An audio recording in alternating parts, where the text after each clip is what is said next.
I'll hit the other guys.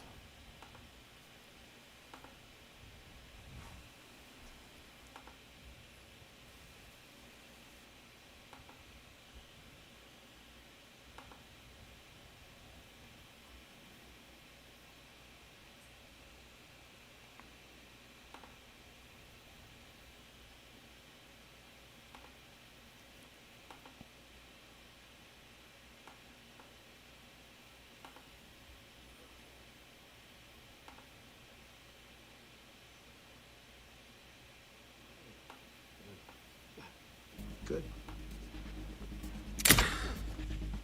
Wanda, Yes, dear.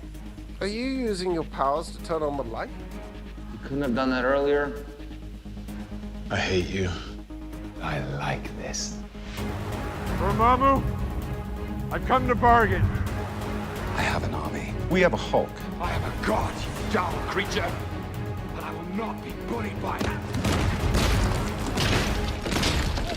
We know each other. He's a friend from work. Baskin-Robbins always finds out. I am Iron Man. I'm Groot. I am Steve Rogers. We're all standing up now. Bunch of jackasses standing in a circle. Because that's what heroes do.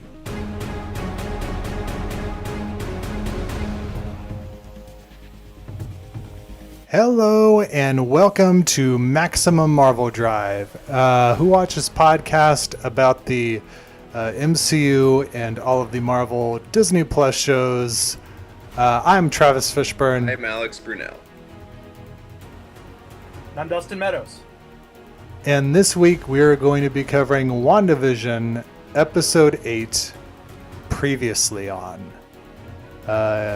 In which it literally is a bunch of previously on. We get backstory on not who I thought we were going to get backstory on, based on the reveal of last week and how this episode started. I thought it was going to be all Agatha Harkness, but instead we got a whole lot of Wanda. So, Dustin, what did you think about this episode? I dug it. It's a lot of fun. It's only the second time we've broken from the sitcom format, so that's interesting to see that shift. Definitely some places I thought they were going to go, and some that certainly caught me off guard. I honestly wasn't expecting to get too much insight into Agatha, but we got a little bit more than I thought we would. But yeah, solid episode, fun times. Yeah, I guess just based on the title and the reveal, I thought maybe we'd be getting more of kind of what we got in episode 4, where we saw things from another perspective, but we didn't really, in terms of things happening within the WandaVision show world, but we did get other stuff. Alex, what did you think? I was really into it. I thought this was a great example of where, like, the David Lynch influence on the show and that kind of darker influence on the show kind of ends for the sake of it being what it is, which is part of the MCU, which means we're going to get, okay, here's all the context. Here are all the gaps that need to be filled in for you. You know, here are all these things that are now explained so we can have the final battle. So it felt a little less like pushing it in that way to me. However, I thought that the character work was totally brilliant. The line that Vision has, "What is grief if not love persevering," is just, that's gonna be a phrase for like a generation or two at least. Like that's a beautiful set of words. Like, Yeah. Elizabeth Olsen is fantastic in this episode. It's like, what it is a very is a thing that like has been done very cheesily and very poorly by a lot of things in the past. And you know, this like fill in the blanks, contextual, like here's everything you need to know kind of thing. But here it was done exceptionally well. I thought everything was in kind of just the right amount in terms of the different themes and parts of life and blah blah blah. And the character work was great. I was really into it. I was surprised we actually got as much on Agatha as we did. Oh, So interesting. that's like opposite of what you thought, Dustin, I guess. But I didn't expect it to open with Salem in 1693. I didn't expect to go like full blown, like high fantasy with witches, Yeah. which I'm very for. So yeah, I liked it a lot. Yeah, it opens up. Yeah, we get a flashback to Salem, Massachusetts, where Agatha's coven, not cousin, her mother actually, One of them could have been attempting a cousin. to, yeah, that's very true. Cousin in the coven. Attempting to execute her, and then she turns the tables and sucks the life force right out of all of them. And the whole time she's pleading like, no, don't do this. But I don't know. I kind of had the feeling this was her. She kind of set this up and was like, oh, I can get all the magics at once. It felt that way to me too. That was kind of her design, that she was playing innocent, much like she was acting for Vision in the Halloween episode. Yes. Felt very like that to me. I really liked the different color of the magics here. I really loved the blue magic and the purple magic and just that stuff. I don't know, it's cheesy sci-fi nonsense, but I like it a lot anyway. Yeah. Oh, and we also get the different colored Marvel logo. It goes from red to the purple before the flashback.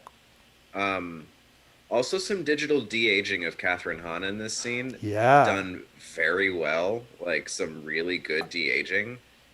I agree. I think it's possibly the best I've ever seen. Yeah, I And straight it's up on a didn't TV notice show. it until almost the end of the sequence. Yep, I just straight up didn't notice it at all. So good on him. There you go. So, we're there now. Hooray! Yay! She looked way better than Mark Hamill did. I'll say that. Yeah, it's true. That is true. Yeah, and then she takes her mom's brooch. And also when her mom is attacking her, she's got, in the blue magic-y, she's got what you can see is like a crown that looks very much like the Scarlet Witch crown. So, yeah, and then we get a current day Agatha's basement. Actually, not current day, the 2023 Agatha's basement. Right. Because that's when this show takes place, which I was reminded of when I was like, oh, this is not current day. This is technically the future now. Yeah, it's weird. It's always weird to like have to make myself think of these movies being just slightly in the future. Forevermore now. Forevermore. Unless they take like a 3-year break, which we know they never will. Nope. They'll sleep when they're It's dead. true. So Agatha has Wanda trapped using ancient runes and her own magic, and she is fascinated by Wanda and doesn't understand how she can command so much power without even knowing the fundamentals of being a witch. And then she gives her a little tutorial in what feels like a cut scene from a Harry Potter book or movie. Yeah. There's a lot of exposition in this scene. Mhm. Catherine Hahn is Yes. awesome in this scene, though. Oh yeah. Yeah, this is just exposition. Like, this is the kind of thing. Yeah, that's like the basics, kind of like, but it's good basics work. And then they're like, let's throw in all this magic stuff in the middle of the scene to spice it up a Yeah, little. so like the idea that this isn't a power that's necessarily unique to Wanda, just the strength of the power is unique to Wanda. And that there are witches, they're very powerful witches and magics, is like a very, I mean, it obviously the MCU is already kind of drifting that way, starting with Doctor Strange, because that's about sorcery, it's about magic. One of my favorite things about my first time seeing Infinity War was Tony Stark's line to Spider-Man, they're from space, they're here to steal a necklace from a wizard. And I'm like, I'm watching a $400 million movie about that. And that's where we are in pop culture now. So, it's been drifting that way for a long time, but especially with Multiverse of Madness coming out, or happening soon, and Loki coming out, which will be weird multiverse stuff, and more magic because Loki is magic. So pushing further into that direction is an interesting departure from the very kind of tech-based almost that the first set of the MCU was.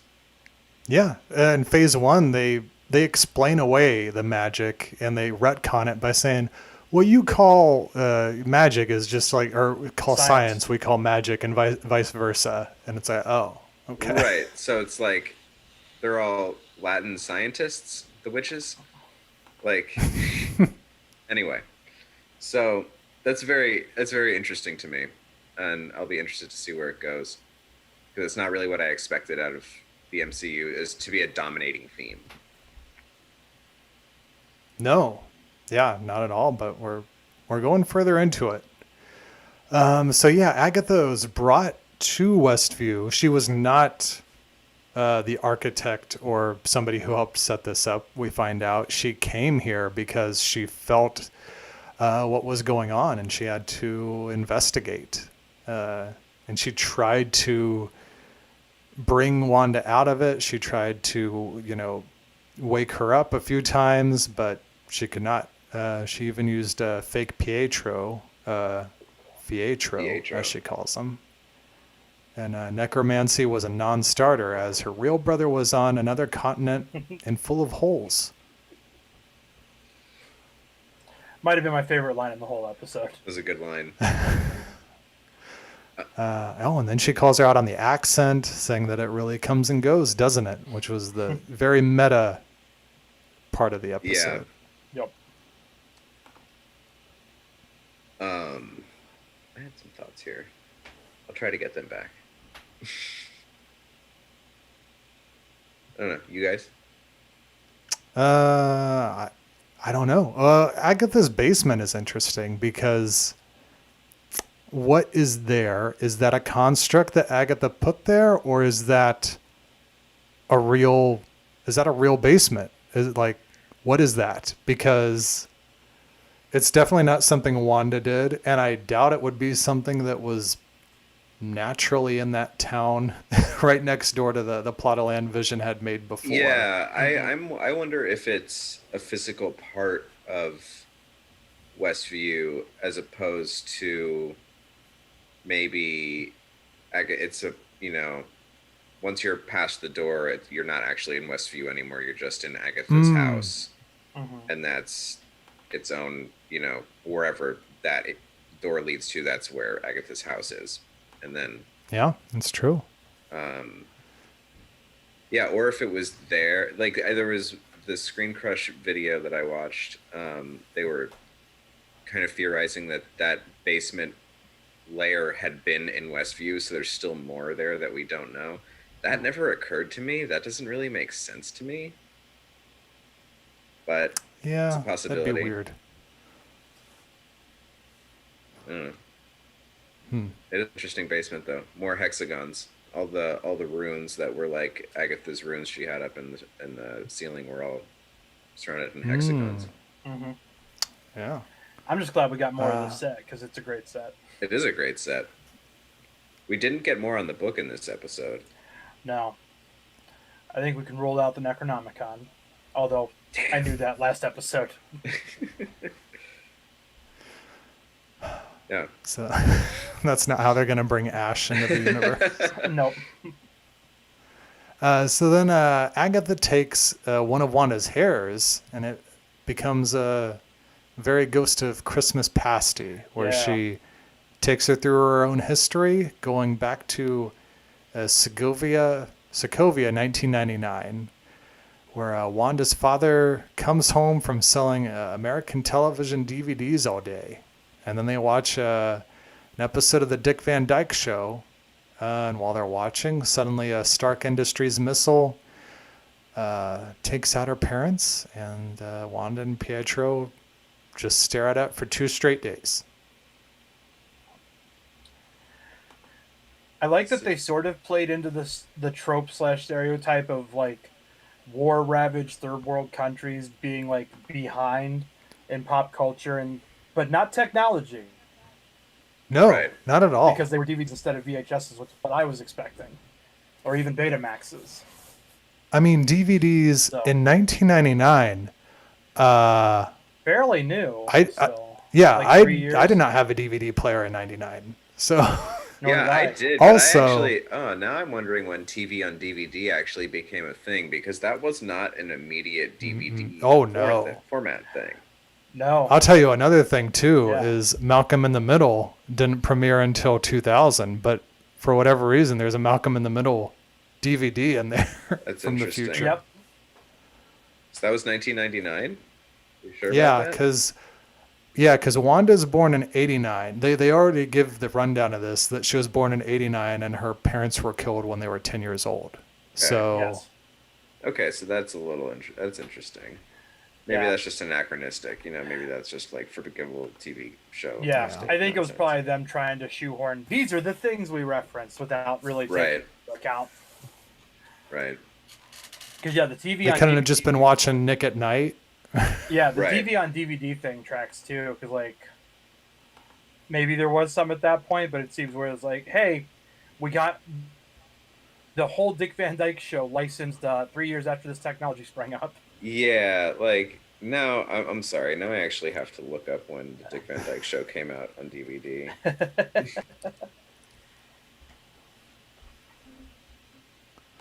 I mean, don't wait for me, but So yeah, then Wanda brings up shenanigans, which she explains as a silly mischief that always ends up fun. There's no real danger, which is what we've been seeing play out in the world that she has created in Westview. And then after the missile hits, yeah, she says by the end of the episode, you realize it was all a bad dream. None of it was real. So she is waiting to wake up for the episode to be over, which, spoiler alert, it never does. Nope. right. So yeah, and then we find out, or like Agatha basically surmises that she's always had this power. She's always had some power, and she was naturally gifted with it. And that's the only reason why the thing didn't explode. Also, the blinking light, it makes the same sound as the red blinking light on the toaster in episode 1. So there's that. So yeah, this is a great scene. I thought these child She actors were specifically really good. addresses what. Yeah, they were solid.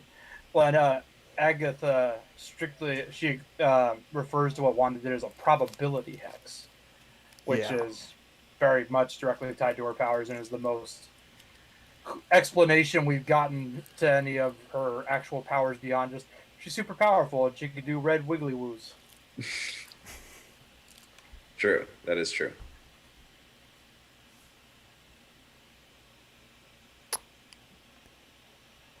But also, like, I knew that bombing was going to come. Like, I knew it was like, so this is a scene where we see that scene that they did in Age of Ultron where they give Ultron their origin. But, man, what a terrible, heartwarming moment to interrupt it with. I know. Yeah. This was very dark.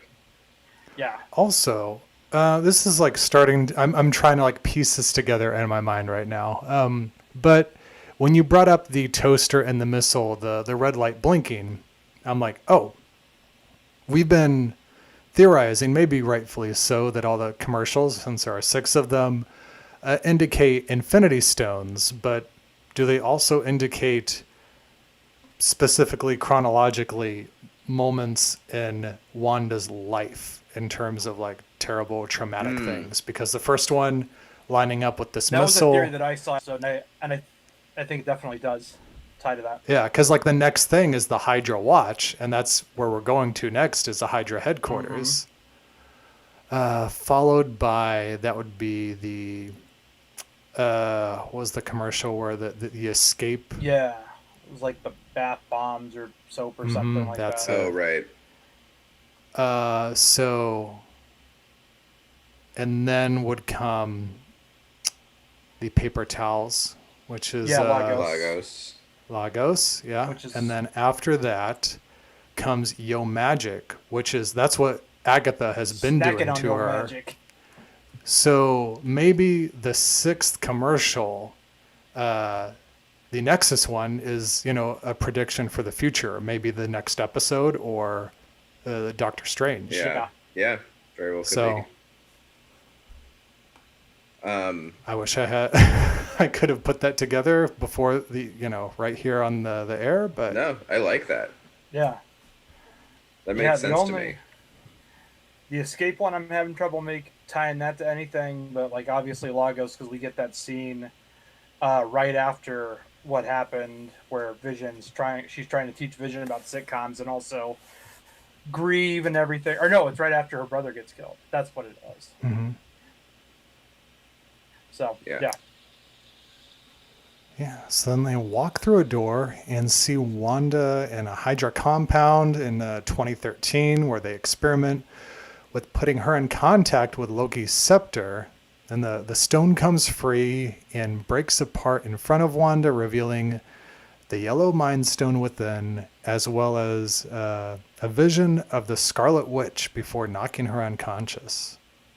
Mm-hmm. So that's all pretty crazy. Mm-hmm. Yeah.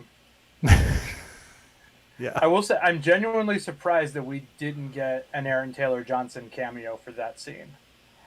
Oh, yeah. Yeah. Like, It was a bit I'm not surprising. I guess not terribly surprised. Part of me kind of was hoping, just for a second, because don't know that we're really going to get a chance to play with him ever again. But It would also require him to shave his beard, which I don't know if he wants to do right now. What's he doing right I now did that not- needs his beard? I don't know. But I saw him in Tenet, and I was like, oh, that's Aaron Taylor Johnson. oh yeah,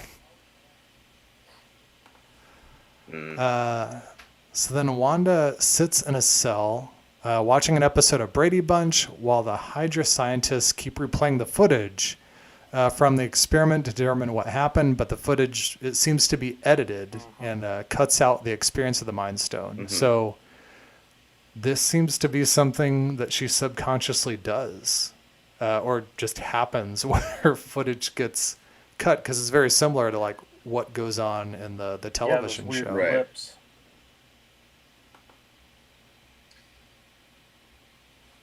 And then Agatha brings up the little orphan Wanda gets up close and personal with an Infinity Stone that amplified what otherwise would have died on the vine. So, further indicating this is something she was born with, and she gets ultra powers. She gets double powers because of the Infinity Stone. Yeah. Souped up by the after dust of the birth of the universe. Yeah, but I'm wondering too if that's part of how her attraction to Vision has developed. Since the Mind Stone is literally his core. Yeah, no, it's a very good point. Yeah, I mean, this scene with it's an explanation that makes sense. It also makes me wonder, does that make Wanda a mutant? Could she be considered a mutant? I think if she was born with it, she could still technically be a mutant. Yeah, right? Because, I mean, as far as MCU stuff, have we witnessed any characters born with the abilities? Because I think so. I think every single Wait. one of them has been engineered somehow. The I'd closest say so, thing we get unless, is Doctor Strange, but sorcerers. I was going to say Hawkeye, but Yeah. That guy's just a dude. He's just a marksman. I know. Which is, yeah, it's a good skill, but it is absolutely a learnable skill. Yeah. Well, I guess Thor, technically. Thor and Loki, but they're Oh, sure. not of this earth. Right. Yeah, they're also from outer space. Right, yeah, the alien gods. Yeah, and then Peter Quill, obviously, same thing Right. with him only being half human. Yeah, he's. Yeah, I guess that's true. But he lost that. But again, when he from killed space. Ego, Yeah. Right. Did he? Did he lose his stuff? I thought that was how they spun it. But Oh, yeah. well, it's very sad that they killed Kurt Russell now. Yeah. Yeah, I think he lost his abilities when they killed Ego in Guardians 2. So, okay, yeah, so Quill is maybe the only example we have. And that's hereditary, but the mutant gene can also be hereditary too, so. Mm-hmm. Yeah, they're going to totally retcon her parentage and say, she's going to go on Maury Povich and Magneto's going to come out as the real father. Oh, Yeah, man. Part of me, in addition to us not getting Mephisto, I also kind of take a sick glee in us not getting mutants quite yet. Yeah. Because, again, I feel like that's just such a huge leap to take over the agree. course of the show when there's already so much else going on. No, I agree. And there's so much to wrap up in the last episode, Yeah. which we should chat about at the end of the episode. But yeah. Yeah. So then in the Avengers compound, Wanda calls Vision into a room, and the two of them watch an episode of Malcolm in the Middle together, and Vision gives her comfort by helping her talk through her grief, in which we get that awesome line. Yeah. And Because she that great describes scene the where, grief. a roof collapses on Hal. Yes. Yeah. And then he said, "Is it funny because of the grievous injury the man just suffered?" What a line. Yeah. Paul Bettany and she Elizabeth says- Olsen are just like so good in this scene. This is like just a really wonderful little scene. Yeah. To which she says, "No, he's not really injured. It's not that kind of show," which is again indicative of this world in which he is created, where nobody should actually get hurt. Right. So, the one can argue Hal really did get hurt there. So, Yeah, I think was his leg in a cast later in the episode. I don't recall that specific one. Yeah. I don't remember either. I do recall him getting punched in the crotch while playing basketball. Yeah, that sounds like Hal. Classic Hal. And Wanda describes the grief as just a wave that keeps knocking her down and will drown her. Yeah. Which that is also very apt. Yeah. That's another beautiful too. good description. Oh, yeah. Yeah, I mean, it's to see such like a. I mean, it's the language is beautiful, but it is very graphic, and to have depression and grief portrayed in such a way in a Marvel property, I think is something new. I haven't seen grief played to this level of emotional honesty in the MCU up until this, I feel like. Yeah. No. Yeah. And I'm for it. I think it's really good. And I think that's another thing like the TV show format can afford them rather than a 3-hour movie.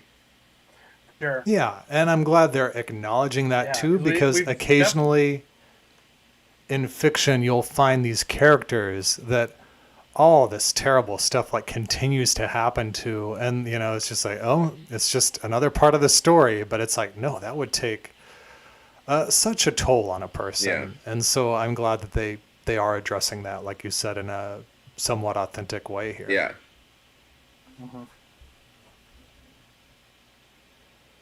Were you saying something, Dustin? Yeah, I was gonna just add on because I mean there's been no shortage of emotional moments throughout the MCU, character deaths that we've really been impacted by. Like Yondu in Guardians 2 wrecked me when I saw it. It's also because I love Michael Rooker and I'm always happy when he gets good roles. Yeah. But and my daddy issues notwithstanding as well, it resonated with me. So I got that, but then it's like literally the last scene is like, all right, here's a funeral. Peter Quill gets a Zune, and we're not going to talk about this anymore. We're going to shove it deep down inside. Or even with Tony Stark after Endgame and Spider-Man, we get like a little bit of Peter Parker being affected by that, but not in the way that we get with Wanda in this show. Yeah, for sure. And that's really something else. It's really, really awesome. And it's cool to see this show tackling it that way. And I mean, I know a lot of people are burnt out on superhero stuff, especially MCU, and I get that. But I also think that if we kind of just go along for the ride, we're going to get more stuff like this that dares to kind of be different and do different things with it as they move forward. Because at some point, they're going to start seeing diminishing returns if everything is just punch, Skybeam. So. Yeah. And I'm sure we're getting to punch, Skybeam. Oh yeah, it's been a while since we've had a Skybeam in the MCU. We're overdue for it. I mean, we kind of had it in this episode with the Witch's Coven. Oh yeah, that was very Tesseract Skybeam. Yeah, you're That's right. true. That's true. There's no debris floating around it though, so I mean, is it even a Skybeam if there's no floating debris? Yeah, that's true. So then Wanda goes to Sword Headquarters in 2023 now, and demands to see Vision's body so that he may have a proper funeral. And Hayward takes her to where Vision's body is being dismantled and allows her to say goodbye to him there. She will not accept it, and she breaks into the lab and tries to feel Vision in the body, but he's not there. Yeah, that was a sad moment. She's great in this scene too. Yeah. Mm-hmm. And that's I think I might have even said this last episode. I've never particularly thought she was a bad actress. I just don't think they've given her much to work with. Yeah. And how do you when you've got 30 characters vying for stage time at this point? Right. So, Yeah, and she's never led anything. No. Yeah. So again, this is another great thing that we get with this format as a more focused plot and chances to really see what these actors can do with these characters. Mm-hmm. And yes, seconding what was also said, like her realizing that he's just gone is just a real sucker punch in an episode full of emotional sucker punches. Yeah. The imagery of Vision's body being pulled apart by these technicians was like actually like really sad and horrifying in its own way. Yeah, it was Yeah. very like that'd be just such a traumatic thing to see. Yeah. Oh yeah, it's like, hey, here's the love of your life, completely vivisected. We're not going to stop bone sawing on him though while you're looking down at him. Yeah, because like if you're buying into this episode thus far and you're totally with Wanda's emotional reality in this, then like this is just like the most graphic, most horrifying thing you could possibly see in that moment. Oh yeah, like and in addition to the horrifying visual of him being vivisected, that image still of like his skull collapse from where the mind stuff, like every time I see that image pop up in the show, like it's just like, oh god, like I'm just so uncomfortable. Yeah. And I've seen remember when before. Yeah, remember when you had to kill this guy to save the world, only for it to be undone and he died again? Yeah. Well, here's his body. Right. In this state. And that's something that I'd kind of forgotten about until the last episode when Darcy is giving Vision the rundown of everything that led up and him recounting it. It was like, oh my god, she did have to murder him and then watch him die again, which just kind of was like 4 or 5 years ago. So it's like some of this stuff washes off because again, we don't see it really impacting these characters significantly, so we kind of forget about it too until it's thrown right back at us. Yeah. And Hayward has a line in this scene. Not everybody can bring their soulmate back online.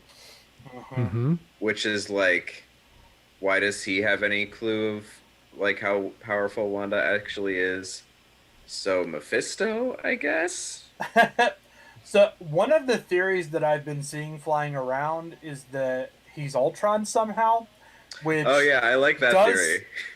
Which does happen in the comics at point, but I'm really confused on how that happens with what we know about the movie universe and everything we know about that character. Yeah. And if that's the case, just make it obvious and give us James Spader in that role. Yes, please. As a person. And just at least let us get Spader instead of bargain bin Danny Houston. Yeah, I would love the return of Spader to the MCU. Nothing would make me happier. Yeah, I mean, after the post credits reveal, I'm like half expecting this body of visions to have Spader's voice. I don't know. Yeah, man. that was definitely the vibe I was getting. And one of my major gripes with the MCU, with comic book movies in general, most of the time, is they feel the need to kill their villains after a single appearance, which is really unfortunate when you get someone like Spader as Ultron. Because, like, even though I think that movie was kind of a jumbled mess, I still thought he was really solid in that role. Frank Grillo as Crossbones in the opening minutes of Civil War was amazing. Like, and it's like, why'd you spend a movie setting up a villain to kill in the first 10 minutes of your next movie? Like, it just seems like a waste, which is why I'm so glad that Michael Keaton survived the first Spider-Man movie. Yeah. Like, he's so amazing as just a villain in general, but especially in that. It's like, man, can you guys imagine how great it would be if instead of killing off the first Green Goblin, you'd let Willem Dafoe stick around for the whole trilogy instead of having James Franco do a Gollum moment in the mirror with him or whatever? Yeah.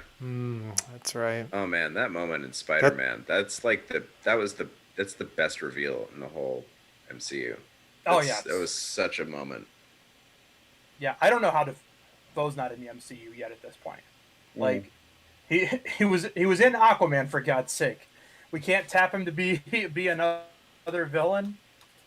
Well, I mean, get ready this Christmas with the third Spider-Man movie. We might be getting that.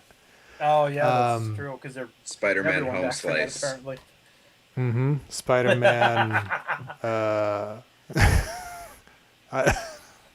I've seen so many. Well, like Zendaya, I can't remember the name of the third kid, but Tom Holland, Zendaya's was Zendaya, and the third kid were all told fake titles by the director, and it was it Home Slice, Phone Home, and Homewrecker? Yep, that's it. Yep. Which Homewrecker, great title. I would love to watch Spider-Man Homewrecker. Apt for Homecoming. Spider-Man having affairs with married women. Introduced. Oh my God. Black Cat. Peter Parker's with Mary Jane. I would love that. I would love that movie. Maury Povich could be in that too. That's true. Man, we're just really trying to bring Maury Povich back, ain't we? Bring Maury into the MCU. Let's start the petition now. We'll get Snyder Cut numbers in no time.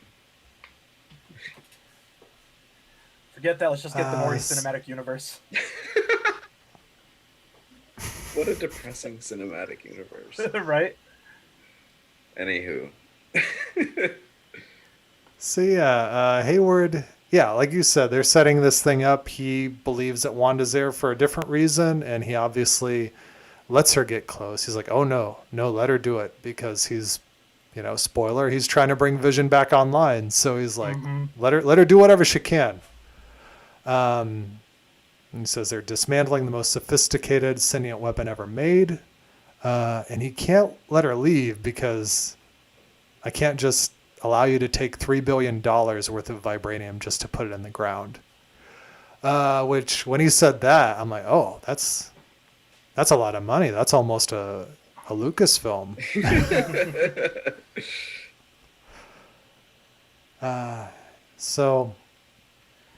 Then we go from there to Wanda. She goes to Westview, New Jersey, which looks nothing like a studio backlot, and then visits a plot of land that Vision bought for them to live at. And she stands in the middle of the property, and in her grief transforms it into her ideal home. And while doing so, she recreates Vision, and he welcomes her home, and the two of them sit on the couch together. And then the home is revealed to be a TV studio where Agatha is applauding in the audience. One of the things that somebody pointed out in one of the discussion groups I'm in about this was the on the deed to the land. There's the heart around Wanda and Vision's name, and it's the same heart as the calendar from that first episode where they can't remember what it means. And that was just another little knife twist. Yeah. I also noticed on that same deed that his legal name is the Vision. Yes, no, Vision. Just like the Edge. Yeah. Yeah, and just like that was such a gutting thing to read, like to grow old in the heart. It's just like, oh my god. But yeah, then she creates this reality. Like her grief just explodes into this ball of red magic that like I thought I was getting I thought like the video quality was dropping on my stream, but it was just like the house forming out of giant pixels basically. Yeah. And then like her physically recreating Vision, which seems like that's what she did because she was spitting out like that Mind Stone magic. Adam and Eve move. Yeah. So she was like spitting out the Mind Stone gack and not just the red stuff that was doing everything else. Yeah. Oh, sorry. Go ahead and finish. No, I was just like, so that's like, it seems like that really is a version of Vision in a physical way. Yeah. Yeah. And it is not just his corpse reanimated, as I theorized. Right. I mean, that made sense to me. Yeah, and I'm really curious now that we know the circumstances of how he's there, how she's not able to control him and influence him. Right. Because, is it because she actually recreated him? Yeah. So, I know we saw footage of her at the sword facility in a previous episode. Did we see her just like bursting into the room, or did we see her leaving with Vision? Because I know that they said she stole his body, right? That's what. That's yes. That's what they say, and they're tricky about what they showed. They showed her breaking in, and they say she stole him, but they never show that actually happened. Right. Okay, and that's what I was curious, because I remembered seeing that, but I was like, did they just show enough to make the case for it? Which, okay, that makes that makes a lot of sense, because I was like, how do you explain suddenly having this said she stole? But clearly that was a misdirect for us and the people who weren't in on Project Cataract or whatever it was. Right.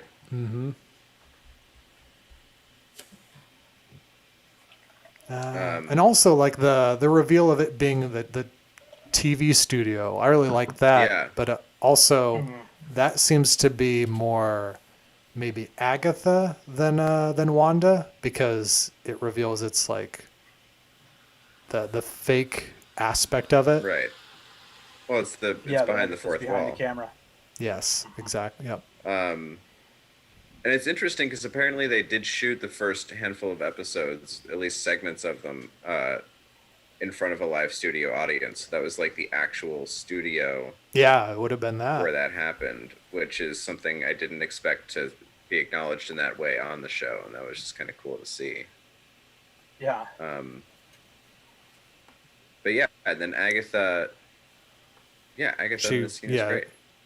She disappears. Yeah. Right. Oh no, go ahead.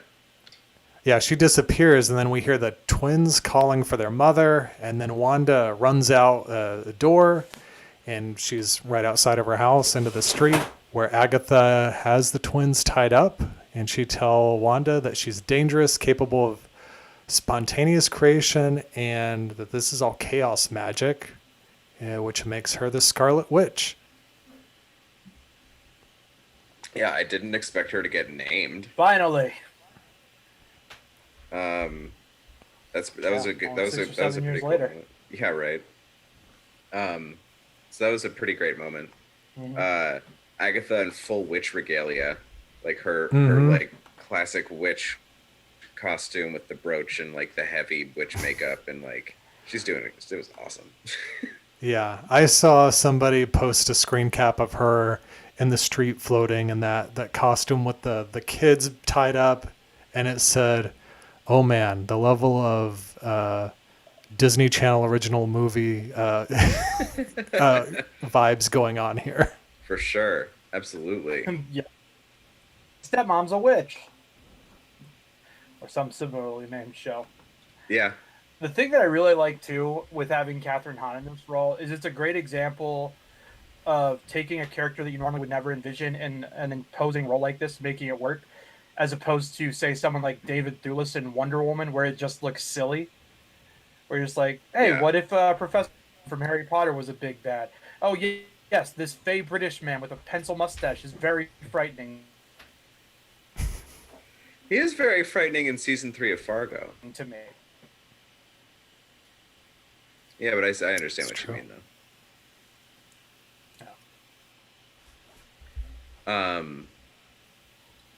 Yeah, this was a lot of fun. This was very cool. Catherine Hahn is continuing to just be fantastic in the show. I'm just repeating myself Absolutely. at this point. Yeah. Also, I was watching Hotel Transylvania 3 Okay. with my son the other day, which those movies are a lot better than you probably expect them to be. You know, they're directed by Gendy Tartakovsky, who's Oh, yeah. Samurai Jack I didn't fame. realize Yeah, that he did those. the original Clone Wars series, but And Dexter's Lab. and that too. Yeah. It makes me In the almost wanna watch it. third one, there is a character that is plotting against the protagonist and pretends to be an ally and reveals to be a descendant of their worst enemy, and she's voiced by Catherine Hahn. Nice. So, like, she's just doing this all over the place. One of the other discussion points that came up in one of the groups I'm in, was a couple people had a theory that Agatha is not meant to be a big bad, but is trying to help Wanda. And I was like, I could see where you're making the case, except for the part where she's kidnapping and strangling children and leveraging them against her mom. Right. Mm-hmm. Yes. Yeah. Kind of Yeah. screams big villain energy to me, just a little bit. That was kind of what the Screen Crush guy. I should learn his name because I watch those videos every week. But the Screen Crush guy's video was kind of theorizing that the last episode will have a confrontation that's basically Wanda, Agatha, and Monica against the actual big bad. Which, yeah, there's either one or two big bads. It's either Agatha and whatever. What's the sword guy's name? Harper? Hayward. Him, and Hayward. whatever he's, Hayward. that whole thing. Yeah, or it's just him, and Agatha has to fight him too, because those two aren't aligned. She's not No. like one is interested in Vision and the other's interested in Wanda, and they're Yeah. Yeah, they're definitely operating on separate wavelengths. so that'll be very interesting to see how that all comes to a head. Yeah. So yeah, we get the first not stay tuned. When we cut to the credits, it doesn't say or stand by. It doesn't say that at the end of the episode. Right, because Wanda's not making a TV show anymore. No. And then we get Real the life. credits, and I'm like, yeah. And throughout, I'm like, they've given us one now. They can't like not give us a post-credit scene. Yeah. So, which they do, and Yep. we see Hayward being told that the team is ready for launch, and then we get the reveal of Vision's body. It's now white, and it powers up from Wanda's magic from the drone that they recovered, Yeah. or that she threw at them. Mega Vision. Yeah, right. Yeah, I was fully not expecting that. This is a comic book thing. Was he called, Dustin, help me out, was it Blank Vision or White Vision? I can't remember. That I don't know. I think that's it's why I White call it Vision. Mega Is it- Vision. Is it White Vision? I think so. So, Yeah, I guess this is a thing that happened in the comic. Vision was this with way the as a West Coast Avengers. yeah, which I don't know what that is. I mean, I assume it's Avengers in LA, but I've never read West Coast Avengers. Yeah. What if they pull a Guardians 2 like they did with Adam Warlock, and we just don't see Vision the rest of the season? Oh my. This is all just to get us excited for nothing that ever pays off. Yeah, that would I would be be also- very upset. I yeah. would be very upset. With the color of the light and everything, and the thing in his head, he looks also to me very similar to Dr. Manhattan. Yeah, for sure. Mm-hmm. Yeah. This is the Warhammer model of Vision before you paint him version. That's what it is. Yeah. So yeah, and so there's a lot to wrap up in the next episode. We have that presumably the hex will come down. That'll be a big thing by itself. And they'll say, "Get the hex out of here." Right. They'll be very angry and confused townspeople. Jimmy Woo will have to reunite with Monica and Darcy. Which we didn't get any updates with any of them this episode. Weren't in it at all. Yeah. Monica is out there just having superpowers now, doing something. Getting knocked out presumably by fake Pietro. Right. Right. That's the last time we saw Forgot it. about that. And Vision's on his way. Like, there's a lot to do in the last episode. And they've got to set up Mephisto, right? Yeah. Yes. Get Fisto coming. Oh man, I still laugh about that every time because Kit Fisto is so funny to me. Fisto. His last name is spelled Fisto, right? Yes. Yeah. Yeah, Fisto. Fisto. Very vulgar last name. Yeah. Like, calm it down, or like weirdo. It's very interesting also because there's also been a tease of another character or actor. Paul Bettany has said that there is an actor that he gets to interact with that he has always dreamt of working with, which everyone's like, oh, who is this? And after this episode, people are theorizing, oh, could he be talking about himself? Could he be trolling everybody, but also kind of telling the truth? Like, oh, I've always wanted to work with me. That'd be Yeah, that's great. kind of what I feel like is he's doing. Yeah, we need one of these actors for it to be canon that they exist in the MCU. Yeah. Yes. Yeah. So. Also, there's Elizabeth Olsen saying a few weeks ago that there's a cameo coming up, which was of like Luke Skywalker level. And I assumed that was Pietro. everyone's exactly. People are still theorizing like, who could that be? And I'm like, guys, I think it was Evan Peters. So Yeah, was that completely almost out of left field casting choice? Not good enough? Yeah. yeah. Come on. Oh no, I saw that one coming a mile away. You're a liar.